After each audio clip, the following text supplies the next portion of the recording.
Morning, welcome back to my channel. പുതിയൊരു വീഡിയോയിലേക്ക് എല്ലാവർക്കും സ്വാഗതം. കുറേ ദിവസത്തിന് ശേഷം ഇന്ന് നമ്മൾ കിച്ചണിലേക്ക് കയറിയിരിക്കുകയാണ്. സത്യം പറഞ്ഞാൽ ചൂടുണ്ടെന്ന് തോന്നണേ. ഇന്നും എനിക്ക് വയ്യ. വേദയ്ക്ക് ചെറിയൊരു കോൾഡ് കേട്ടോ. ഞാൻ പോയിന്റ് അന്ന് വേറുണ്ട്. അപ്പോൾ എൻ്റെ അമ്മ ചൂടുവെള്ളം കൊടുത്തിപ്പോൾ ശീലിപ്പിച്ചു. അതുകൊണ്ട് വേദ ഇപ്പോൾ സ്കൂളിൽ ചൂടുവെള്ളമേ കൊണ്ടുപോകത്തുള്ളൂ. അപ്പോൾ ഇന്നിപ്പോൾ ചെറിയ ആ ചൂടുവെള്ളം തണുത്തതാണ് കൊണ്ടുപോയിക്കൊണ്ടിരുന്നത്. അപ്പോൾ ഇന്ന് രാവിലെ എഴുന്നേറ്റപ്പം ഇന്നലെ ഞാനും ഏട്ടനും കൂടെ കളിച്ച് എൻ്റെ കയ്യെ പിടിച്ച് ഇങ്ങനെ ആക്കി. എൻ്റെ കൈ ഒടിഞ്ഞു ഗൈസ്. നിങ്ങൾ അറിയണം. നിങ്ങൾ എനിക്ക് എന്തെങ്കിലും സംഭവിച്ചാ ഉത്തരവാദിത്തം എൻ്റെ ഭർത്താവാണ് കേട്ടോ. നിങ്ങൾ അറിയണം. എൻ്റെ കൈ ഒടി, എൻ്റെ വിരല് എന്നാ കണ്ട നീരും കയറി ഇരിപ്പുണ്ടേ. അപ്പം ഇന്ന് ഹോസ്പിറ്റലിൽ പോകണം. പിന്നെ മാസത്തെ ഒരിക്കൽ ഹോസ്പിറ്റലിൽ പോകാന്നുള്ളത് നിർബന്ധമായിട്ടുള്ള കാര്യമാണ്. അത് ഈ ആമമോതിരം കയറിയ ശേഷമാണ്. എന്നാലും ഞാൻ ദൂരെ കളയില്ല കേട്ടോ. നമുക്ക് അതിനുള്ള പൈസ കിട്ടുക തന്നെ. എനിക്ക് എൻ്റെ ബിസിനസ്സൊക്കെ നല്ല രീതിയിൽ പോകണം. അതുകൊണ്ട് വിശ്വാസം ഉള്ളതുകൊണ്ട് അത് വിട്ടേക്കും. പക്ഷെ മാസത്തിലൊരിക്കൽ എന്ത് കാര്യം എന്ന് വെച്ചാൽ അതും അറിയത്തില്ല, എന്തെങ്കിലും ഒരു കാര്യത്തിന് ഹോസ്പിറ്റലിൽ പോകും കേട്ടോ. അപ്പൊ ഇന്നൊന്ന് കൈ കാണിക്കാൻ, വിരല് കാണിക്കാനായിട്ട് പോണം. പാലാഴി പോണോ? ഇത് മിക്കവാറും പൊട്ടലായിരിക്കും. ഞാൻ നീര് കണ്ട, അത് അവിടെ കണ്ട നീര് പൊട്ടലായിരിക്കും. അപ്പൊ ഹോസ്പിറ്റലിൽ പോയി എക്സ്ട്രാ. അതുകൊണ്ട് ഞാൻ ആലോചിച്ചത് കൈയൊന്ന് പൊട്ടി വേണ്ട. അപ്പോൾ ഇന്ന് കുറച്ച് ഓർഡേഴ്സ് എല്ലാം കൊറിയർ ചെയ്യാനുണ്ട്. ഇന്നെല്ലാം നമ്മളെ പോസ്റ്റ് ഓഫീസിൽ ഇത്രയും കൊറിയർ കൊണ്ടുപോയതുകൊണ്ട് കുറേയൊക്കെ അവർ ചെയ്തു തന്നു കേട്ടോ. പിന്നെ ടൈം കിട്ടിയില്ല. അതാണ്, ഒറ്റയ്ക്ക് ഉണ്ടായിരുന്നുള്ളൂ. സമയം കഴിഞ്ഞു പോയി. 3 മണി വരെ എന്തോ ഉള്ളൂ പോസ്റ്റ് ഓഫീസ്. നമുക്ക് 12 മണിക്ക് മുന്നേ നമ്മൾ കൊണ്ട് കൊടുക്കാൻ വേണം. കൊടുത്തു. പക്ഷെ അവർക്ക് ചെയ്യാനുള്ള ടൈം കിട്ടാത്തത് കൊണ്ട് ബാക്കി ഇന്ന് ചെയ്യാമെന്ന് പറഞ്ഞു. പിന്നെ ഇന്ന് കുറേ കൊറിയേഴ്സ് ഉണ്ട്. എല്ലാം കൂടെ കൊടുത്ത് കിടക്കുകയാണ് കേട്ടോ. അപ്പോൾ ഇന്ന് ഞാൻ വസ്ത്രയിലുള്ള നമ്മുടെ ഓണം സീരീസ് ആയിട്ട് നമ്മൾ 3 സാരീസ് ദിവസം കാണിക്കുമായിരുന്നല്ലോ. അപ്പോൾ ഇതൊന്ന് തൽക്കാലം ബ്രേക്ക് എടുത്ത് നിൽക്കായിരുന്നു. ഇന്ന് നമ്മൾ 3 സാരി കാണിക്കാം കേട്ടോ. അപ്പോൾ ഇന്ന് ഞാൻ ജസ്റ്റ് ഒന്ന് അടുക്കളയിൽ കയറി എന്നൊന്ന് കാണിക്കാൻ വേണ്ടി കാണിച്ചതാണ്. പിന്നെ ഞാൻ ഇന്നലെ ജോലിക്ക് ഒരാളെ വേണമെന്ന് പറഞ്ഞെങ്കിൽ ഒരു കുട്ടി വിളിച്ചിട്ടുണ്ടായിരുന്നു, വരാമെന്ന് പറഞ്ഞു.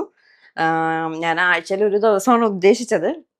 മിക്കവാറും അത് 2 ദിവസമാവും. പക്ഷെ എനിക്ക് 2 ദിവസം മതിയാവില്ല. ഒന്നൊരാടെ ഒരിക്കൽ വരാനുള്ള പ്ലാനാണ് ഞാൻ ചെയ്യുന്നത്. കാരണം അല്ലെ വീടൊന്നും വൃത്തിയായിട്ട് കിടക്കില്ല. എനിക്കെന്നും ഇതിൻ്റെ പിറകെ നിൽക്കാനും നേരമില്ല. ജോലിയെല്ലാം കഴിഞ്ഞു. ഇനി ഞാൻ പാലാഴി പോണോ, രാമകൃഷ്ണനെ പോണോ, മറ്റേ ലേഖ ആയുർവേദിക്സിൽ പോകണം. ലേഖയിൽ പോകാം. എന്നിട്ട് അവിടെ ഒടുവെന്ന് ഇങ്ങനെ പറയണമെങ്കിൽ അപ്പുറത്ത് പോവാം. ഇത് ഇങ്ങനെ ഞെട്ടൊടിച്ചതാണ് കേട്ടോ. വാക്കല്ലാതെ കണ്ടായി അങ്ങനെ വന്നതാണ്. ഇനി നാളെ സോഷ്യൽ മീഡിയ ഫുൾ ശ്രീകുട്ടിയുടെ ഭർത്താവ് ശ്രീകുട്ടിയുടെ കൈ അടിച്ചു. ഞാൻ പിന്നീടാണ് ആലോചിച്ചത്, ദൈവം ഇനി അങ്ങനെയായിരിക്കും നാളെ ഫുൾ സോഷ്യൽ മീഡിയ ഫുൾ വരുന്നത്. ഇത് ഇങ്ങനെ ഏട്ടൻ തന്നെ ഞെട്ടൊടിച്ചതാണ്. അങ്ങനെ വാക്കല്ലാതെ എന്തോ വീണതാണ്. അത് മനഃപൂർവ്വം ചെയ്തതാണോ എന്നൊരു സംശയമില്ലാതെ ഇല്ല. കണ്ട. അപ്പൊ പോകുന്ന വഴിക്ക് ഒരു കൊറിയർ കൊടുക്കാനുണ്ട്. കൊറിയർ കൊടുക്കണം. അങ്ങനെ എവിടെ പോകണമെന്ന് കൺഫ്യൂഷൻ അടിച്ചു നിന്നിട്ട് നേരെ പാലാഴിയിലേക്ക് തന്നെ പോവാമെന്ന് കരുതി. ചെറിയൊരു വേദനയുള്ളൂ, ചെറിയ നീരും ഉണ്ട് കേട്ടോ. മടക്കാനോ നൂർക്കാനോ ഒന്നും പറ്റുന്നില്ല. ഞാൻ പൊട്ടലുണ്ടെന്ന് കരുതിയാണ് പോയത് കേട്ടോ. അപ്പോൾ ഡോക്ടർ നോക്കിയിട്ട് പറഞ്ഞു പൊട്ടലില്ലാന്ന്. ഞാൻ ഡോക്ടറോട് ചോദിച്ചു, ഇതെങ്ങനെ നിങ്ങൾക്ക് ഇങ്ങനെ പിടിച്ച് നോക്കുമ്പോൾ എങ്ങനെ മനസ്സിലാക്കാൻ പറ്റും പൊട്ടലുണ്ടോ ഇല്ലേ എന്നുള്ളത്? എക്സ്റേ ഒന്നും കാണാതെ അതിങ്ങനെ പിടിച്ച് നോക്കുമ്പോൾ മൂവ്മെൻറ്റ്സ് കാണുമ്പോൾ അറിയാൻ പറ്റുമെന്ന് പറഞ്ഞു. അപ്പോൾ ഞാൻ ഇങ്ങനെ മനസ്സിൽ കരുതി, ഇപ്പോൾ ഏതെങ്കിലും ഹോസ്പിറ്റലിൽ പോയിരുന്നെങ്കിൽ എക്സ്റേ എടുത്താൽ എത്ര രൂപ കാശാണിത്. ഡോക്ടറെ കൺസൾട്ടേഷൻ പിന്നെ മുറിവേണ അത്ര മാത്രമേ ഉള്ളൂ. പിന്നെ ഞാൻ ഈ പാലാഴിയൊക്കെ വീഡിയോ ഇടുമ്പോൾ മിക്കവാറും കമൻറ്റ് ഒരു പ്രൊമോഷനോ എന്ന് പറഞ്ഞിട്ട്. ഞാൻ മനഃപൂർവ്വം അസുഖം ഉണ്ടാക്കിയിട്ട് പോകുന്നതല്ല. പാലാഴിയിൽ നമുക്ക് എന്തെങ്കിലും വയ്യായിക തോന്നുമ്പോൾ നമുക്ക് അവിടെ കൊള്ളാമെന്ന് തോന്നുമ്പോൾ അങ്ങോട്ടേക്ക് പോകുന്നതാണ്. അത് അവർക്ക് പ്രൊമോഷൻ കൊടുക്കാൻ വേണ്ടിയിട്ട് ഇടയ്ക്കിടയ്ക്ക് ഞാൻ വിസിറ്റ് ചെയ്യുന്നതല്ല കേട്ടോ. എനിക്ക് അസുഖം വരുത്തിച്ച് പോകുന്നതല്ല.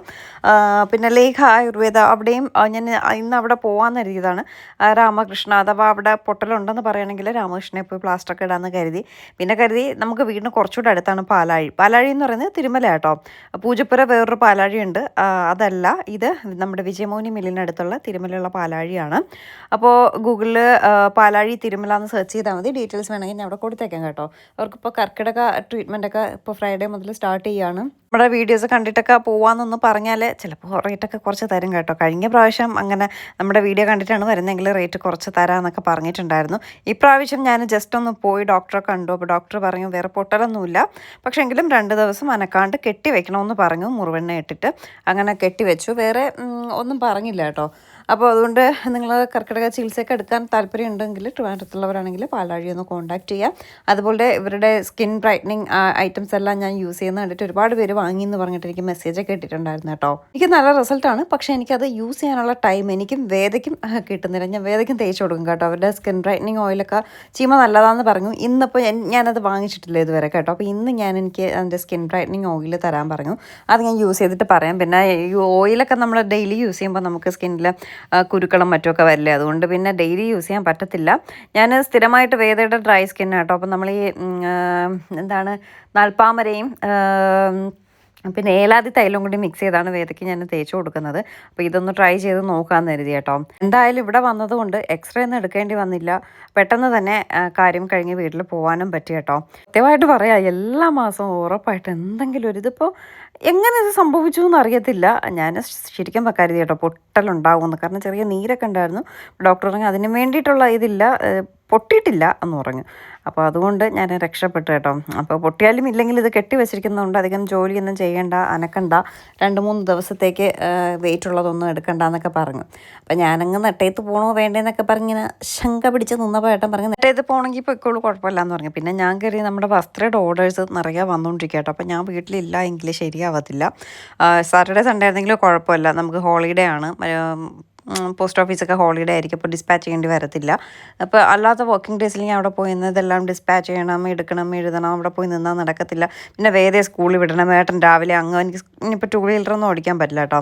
ഏട്ടൻ അങ്ങ് നെട്ടയത്ത് വരണം, നെട്ടയത്ത് വന്നിട്ട് വേദയെ കൊണ്ടുവന്നാക്കണം, വേദയെ കൊണ്ടാക്കിയിട്ട് ഉച്ചയ്ക്ക് വീണ്ടും വിളിച്ചുകൊണ്ടുവരണം. ഭയങ്കര പാട് കേട്ടോ.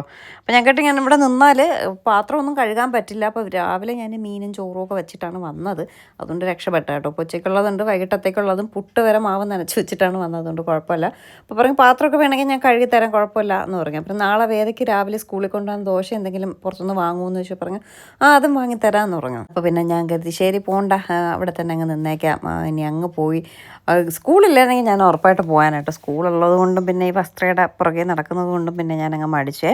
അപ്പോൾ അവിടെ നിന്നപ്പോഴേക്കും നമ്മുടെ പ്രിൻ്ററിൻ്റെ ആൾ വിളിച്ചിട്ടുണ്ടായിരുന്നു, ഉണ്ടോ സ്ഥലത്ത്. ഞാൻ പറഞ്ഞത് ഇപ്പം നമ്മൾ എത്തും, അപ്പോൾ പുള്ളി 1 മണിക്കൂറിനകം എത്താമെന്ന് പറഞ്ഞു. ഒരു മുള്ള് പൊത്ത് കയറിയിട്ടായാലും വേദന തന്നെയാണല്ലോ. നമുക്ക് എങ്ങനെ മടക്കാനൊന്നും പറ്റുന്നില്ല, അതായിരുന്നു ഒരു ബുദ്ധിമുട്ട് കേട്ടോ. അപ്പം മടക്കാനൊക്കെ പറ്റിയിട്ടുണ്ടായിരുന്നെങ്കിലും ഞാനത് കുഴപ്പമില്ലാണ്ട് അഡ്ജസ്റ്റ് ചെയ്താനെ. അപ്പോൾ ഞാൻ ഡോക്ടറോട് ചോദിച്ചത് ഇപ്പോൾ കെട്ടി വച്ചില്ല എങ്കിൽ ഹീലാവത്തില്ലേ എന്ന് ചോദിച്ചു. അപ്പോൾ ഹീലാവത്തില്ല, അത് കാരണം പെയിൻ വീണ്ടും ഇങ്ങനെ ഇൻഫ്ലമേഷൻ ഉണ്ടായിട്ട് ഇങ്ങനെ നിൽക്കും. അതുകൊണ്ട് കെട്ടി വയ്ക്കാതിരുന്നിട്ട് കാര്യമില്ല. ഇതിപ്പോൾ 2 ദിവസം കെട്ടി വെച്ചാൽ മതി. പെയിൻ ഇല്ല എങ്കിൽ അതങ്ങ് അഴിച്ച് മാറ്റിയിട്ട് മുറിവെണ്ണം ഇട്ട് കൊടുത്താൽ മതി എന്ന് പറഞ്ഞു. അപ്പോൾ കെട്ടി വെച്ചിട്ട് അതിൻ്റെ മുകളിലും ഡോക്ടർ കുറച്ച് മുറിവെണ്ണയൊക്കെ ഒഴിച്ചു തന്നു കേട്ടോ. ഈ ഡോക്ടർ കിട്ടില്ല ഡോക്ടറാണ്, എനിക്ക് ഭയങ്കര ഇഷ്ടം കേട്ടോ. പുള്ളി ഓരോ കാര്യം നല്ല ഡീറ്റെയിൽ ആയിട്ട് ചെക്ക് ചെയ്ത് ഡീറ്റെയിൽ ആയിട്ട് നമുക്ക് പറഞ്ഞു തരും കേട്ടോ.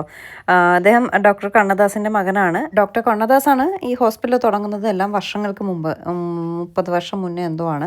അദ്ദേഹം ഇപ്പോൾ ജീവിച്ചിരിപ്പില്ല. ഇപ്പോൾ ഡോക്ടർ മകനാണ് ഇദ്ദേഹം.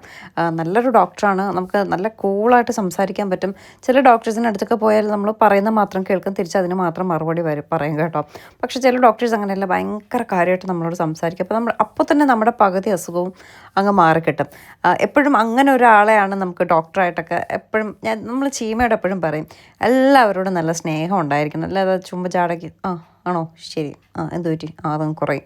ഇത്ര മാത്രമല്ല, ചിലപ്പോൾ നമ്മൾ ചില ഈ പീഡിയാട്രിക് സെക്ഷനിലൊക്കെ പോകുമ്പം ചില കുഞ്ഞുങ്ങൾ എന്ത് സ്നേഹത്തോടെ ചില ഡോക്ടേഴ്സും നേഴ്സുമാരൊക്കെ നിൽക്കുമെന്ന് അറിയോ.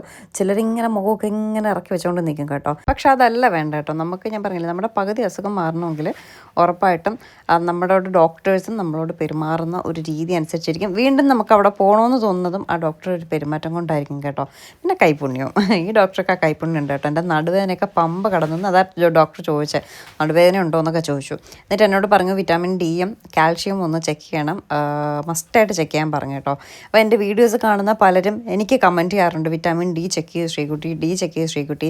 അപ്പോൾ ഏതയുടെ ഫ്രണ്ട് ഉണ്ടല്ലോ അഥർവയുടെ അമ്മ ചേച്ചിയും ഞാനിങ്ങനെ വയ്യായിക്കൊക്കെ പറയുമ്പോൾ ഒന്ന് ചെക്ക് ചെയ്യുന്നു. അപ്പോൾ ഞാൻ എന്ത് ചെയ്തു, എൻ്റെ ഉദ്ദേശം എന്നറിയോ, ഒരു 50 കിലോ ആക്കുക. 50 കിലോ ആക്കിയിട്ട് പോയി ബ്ലഡ് ചെക്ക് ചെയ്യുമ്പോൾ ഒരു അസുഖവും ഉണ്ടാവില്ലല്ലോ എന്നാണ് എൻ്റെ ഒരു ധാരണ. പക്ഷേ എൻ്റെ ജന്മത്ത് 50 കിലോ ആവുമെന്ന് എന്ന് തോന്നും. 50 പോയിട്ട് 55 കിലോ പോലും ഞാൻ ആവത്തില്ലെന്നാണ് എൻ്റെ ഒരു വിശ്വാസം. അതുകൊണ്ട് ഞാൻ കരുതി എന്തായാലും നാളെ പോയി വിറ്റാമിൻ ഡിയും കാൽഷ്യവും ചെക്ക് ചെയ്യാമെന്ന് കേട്ടോ. കാരണം ഇനി നമ്മുടെ ഹെൽത്ത് നമ്മൾ നോക്കിയില്ലെങ്കിൽ ശരിയാവില്ല. ഞാൻ മെലിഞ്ഞ് സുന്ദരിയായി എൻ്റെ ഉള്ളിലുള്ള ഫാറ്റും കൊളസ്ട്രോളും ഒക്കെ കളഞ്ഞിട്ട് പോകാമെന്ന് വെച്ചപ്പോൾ നടക്കത്തില്ല. അപ്പോൾ പിന്നെ പോയി ചെക്ക് ചെയ്ത് എന്തെങ്കിലുമൊക്കെ ഉണ്ടെങ്കിൽ കണ്ടുപിടിച്ചാലും പേടിയാണ്. അതുകൊണ്ടാണ് മെയിനായിട്ട് ഞാൻ കണ്ടുപിടിക്കാൻ മടിക്കുന്നത് കേട്ടോ. അങ്ങനെ അങ്ങ് പോട്ടെ, കണ്ടുപിടിച്ചാൽ പിന്നെ ടെൻഷനാവും. അല്ലെങ്കിൽ അങ്ങ് എങ്ങനെ പോകുന്നത് വരെ പോട്ടെ എന്നൊക്കെ കരുതിയതാണ്. അപ്പോൾ ഡോക്ടർ മസ്റ്റായിട്ട് ചെക്ക് ചെയ്തേ പറ്റത്തുള്ളൂ എന്ന് പറഞ്ഞു കേട്ടോ. പിന്നെ ഈ ഡോക്ടറാണ് നമ്മുടെ ചീമയുടെ പ്രസവരക്ഷയ്ക്ക് ചീമയുടെ ഡോക്ടറായിട്ട് നിന്നിട്ടുണ്ടായിരുന്നു കേട്ടോ. അപ്പോൾ ഡോക്ടർ ഇപ്പോൾ കല്യാണമൊക്കെ കഴിഞ്ഞപ്പോൾ വീണ്ടും ജോയിൻ ചെയ്തിട്ടേ ഉള്ളൂ. അപ്പോൾ ഈ ഡോക്ടറും ഞാൻ പറഞ്ഞ പോലെ നല്ല സ്നേഹമുള്ള ഒരു ഡോക്ടർ കേട്ടോ. അപ്പോൾ ഞാൻ പറഞ്ഞ പോലെ പാലാഴിയിൽ നമ്മുടെ കർക്കിടക ചികിത്സ ഇതൊക്കെ നടക്കുകയാണ്. എന്നോട് വരാൻ പറഞ്ഞു കേട്ടോ. പക്ഷേ എനിക്കിപ്പോൾ സമയം തറയിൽ നിൽക്കാൻ സമയമില്ല. ഇനിയിപ്പോൾ നടുവേദനയോ കഴുത്ത് വേദനയോ ഒക്കെ തുടങ്ങുമ്പോൾ വരാമെന്ന് കരുതി. പോയിട്ട് വന്നപ്പോഴേ നമ്മൾ പ്രാവശ്യം കോയമ്പത്തൂർ പോയിട്ട് വന്നപ്പോഴേക്കും എനിക്ക് കഴുത്തിന് ചെറിയൊരു പെയിൻ ഉണ്ടായിരുന്നു. ഷെഡിൽ കയറും എന്ന് ഞാൻ കരുതി. പക്ഷേ അതൊക്കെ അങ്ങോട്ട് ഷിഫ്റ്റായി കേട്ടോ. എന്നിട്ട് ഡോക്ടർ ഇൻഫ്ലമേഷന് വേണ്ടിയിട്ട് ഒരു ടാബ്ലറ്റ് തന്നിട്ടുണ്ടായിരുന്നു. പിന്നെ ഇത് നമ്മുടെ സ്കിൻ ബ്രൈറ്റനിങ് ഓയിലാണ്. ഇവിടെ വന്നപ്പോൾ ഇതൊക്കെ വാങ്ങിക്കില്ലേ കേട്ടോ മെയിൻ പരിപാടി. പിന്നെ മുറുവെണ്ണയും വാങ്ങി കേട്ടോ. അതുപോലെ മുറുവെണ്ണയും നല്ലതാണെന്ന് അച്ഛൻ യൂസ് ചെയ്യുന്നുണ്ട്. ഇവിടുത്തെ മുറുവെണ്ണ നല്ലതാണെന്ന് പറഞ്ഞു. അങ്ങനെ മുറുവെണ്ണ ഇതിപ്പോൾ എനിക്ക് കയ്യിലിടാനായിട്ട് തന്നതാണേ. എന്നിട്ട് വീട്ടിൽ വന്നപ്പോഴേക്കും നമ്മുടെ പ്രിൻ്റർ ഇൻസ്റ്റാളേഷന് ആൾ വന്നിട്ടുണ്ട്. പുള്ളിയിൽ ഇങ്കൊക്കെ ഒഴിച്ചതൊക്കെ പരിപാടിയൊക്കെ പറഞ്ഞു തരാം കേട്ടോ. വേറൊന്നുമില്ല, പുള്ളി വന്നതെല്ലാം കണക്ട് ചെയ്ത് തന്നു എന്ന് മാത്രമേ ഉള്ളൂ. പുള്ളിക്ക് ഇതിനെപ്പറ്റി വലിയ ധാരണയില്ലെന്നാണ് എനിക്ക് തോന്നുന്നത് കേട്ടോ. എന്തൊക്കെ ചോദിച്ചിട്ടും പുള്ളിക്ക് വലിയ ഐഡിയ ഒന്നുമില്ല. പക്ഷേ എല്ലാത്തിലും കണക്ട് ചെയ്ത് തന്നു. ഫോണിലും ലാപ്പിലും ഒക്കെ കണക്ട് ചെയ്ത് തന്നു. പിന്നെ ഞാനിരുന്ന് കുത്തിയിരുന്നത് എങ്ങനെ ഏതാണെന്നൊക്കെ പഠിച്ചോട്ടോ. വേറെ ഒന്നുമില്ല, പ്രിൻ്റ് എടുക്കുന്നത് എങ്ങനെ ജസ്റ്റ് ഒന്ന് പുള്ളി പറഞ്ഞു തന്നു. പക്ഷേ അതിൻ്റെ ചിലരിങ്ങനെ ഒരുപാട് പ്രിൻ്റ് ഒരുമിച്ച് എടുക്കത്തില്ല, അങ്ങനെയൊന്നും പുള്ളി പറഞ്ഞു തന്നില്ല. ഇതിപ്പോൾ ഞാൻ ഓരോന്നായിട്ട് നിന്ന് പ്രിൻ്റ് എടുക്കണം, അതാണ് ഒരു പ്രശ്നം. അപ്പോഴേ ഇന്ന് ഞാൻ ശരിക്കും പറഞ്ഞാൽ വസ്ത്രയുടെ ഒരു സാരി നിങ്ങളുമായിട്ട് ഷെയർ ചെയ്യണം എന്നാണ് കരുതിയത്, കാണിച്ചു തരണം എന്നാണ് കരുതിയത്. പക്ഷേ നടന്നില്ല കേട്ടോ. നടന്നില്ല. ആക്ച്വലി കുറേ പ്രിൻ്റൊക്കെ എടുത്ത് കഴിഞ്ഞു. ഇതിപ്പോൾ നിങ്ങളെ കാണിച്ചുകൊണ്ട് നമുക്ക് വീഡിയോ എൻഡ് ചെയ്യാമെന്ന് കരുതി ഞാനൊരു പഴയ പേപ്പർ എടുത്ത് വെക്കാം കേട്ടോ. അങ്ങനെ പ്രിൻ്ററൊക്കെ മേടിച്ച് അടിപൊളിയായിട്ടാണ് ഇപ്പോൾ പോസ്റ്റൊക്കെ പോകുന്നത്. പ്രിൻ്റ് കൊടുക്കട്ടാ. ഇത് പഴയൊരു പേപ്പർ.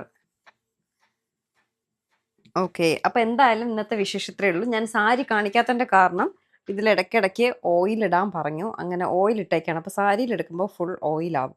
അതുകൊണ്ടാണ് വീഡിയോ സാരിയുടെ കാണിക്കാത്ത കേട്ടോ. ഇത് നാളെ വൈകുന്നേരം അഴിക്കാൻ പറഞ്ഞു. ഇപ്പം ഞാൻ മറ്റന്നാൾ രാവിലെ അഴിക്കുന്നുള്ളൂ. അപ്പോൾ അഴിച്ച ശേഷം നമുക്ക് സാരിയുടെ വീഡിയോ ഒക്കെ കാണാവേ. അപ്പോൾ എന്തായാലും വസ്ത്രം ഒന്ന് ഷോപ്പ് ചെയ്യുക, വെബ്സൈറ്റ് വഴി ഷോപ്പ് ചെയ്യുക. പ്രിൻ്ററൊക്കെ വാങ്ങിച്ചു വെച്ചൊക്കെയാണ്. എനിക്ക് പ്രിൻ്റ് എടുത്ത് നിങ്ങൾക്ക് അയച്ചു തരാനുള്ളതാണ്. ഓക്കെ, എന്തായാലും പുതിയൊരു നല്ല വിശേഷമായിട്ട് നമുക്ക് ഉടനെ കാണാം. ടാറ്റാ, ബൈ.